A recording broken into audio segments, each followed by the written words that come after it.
नेहरू के जमाने में घटी थी। होलकर परिवार में उस रियासत का वारिस कौन हो, इसका झगड़ा चल रहा था, क्योंकि होलकर के जो राजा थे उनको दो पत्नी थी, एक हिंदुस्तानी एक विदेशी।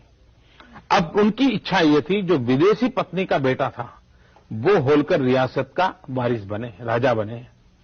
पंडित नेहरू ने अपने हस्ताक्षर से निर्णय दिया हुआ है, पंडित नेहरू की सरकार ने निर्णय दिया हुआ है कि होलकर परिवार का वारिस हिंदुस्तानी महिला की कुख से जो बेटा पैदा हुआ है वही होगा, विदेशी कुख से पैदा हुआ बेटा होलकर रियासत का वारिस नहीं होगा। ये पंडित नेहरू ने भी तय किया हुआ है, तो आज वो बदल करने की आवश्यकता क्या है।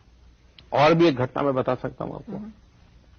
हिंदुस्तान में सोनाली नाम की बंगाल की एक बहुत मशहूर कलाकार थी, सिने एक्ट्रेस थी, 1950 के कालखंड में। तब मैं तो पैदा भी नहीं हुआ था, लेकिन मैंने उनके विषय में सुना हुआ है। अब सोनाली एक्ट्रेस के नाते काम करती थी, तब इटली का एक रसोलिनी नाम का फिल्म डायरेक्टर हिंदुस्तान आया था।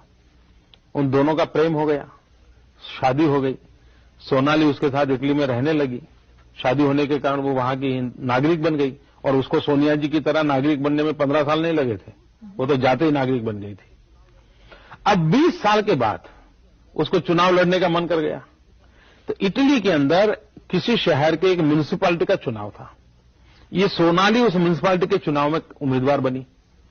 आपको जानकर ये आश्चर्य होगा कि उसका नॉमिनेशन कैंसिल किया गया। इस बात पे कैंसिल किया गया कि वो इटली की नागरिक तो है, लेकिन इटालियन नहीं है, वो मूल इटली की नहीं है, वो हिंदुस्तान की है, इसलिए वो वहां की म्युनिसिपैलिटी का चुनाव नहीं लड़ सकती। तो सोनाली के लिए तो इटली के अंदर ये दरवाजे बंद, और हिंदुस्तान में आप किसी को प्रधानमंत्री बनाने पर तुले हुए। तो जवाब कांग्रेस को देना पड़ेगा।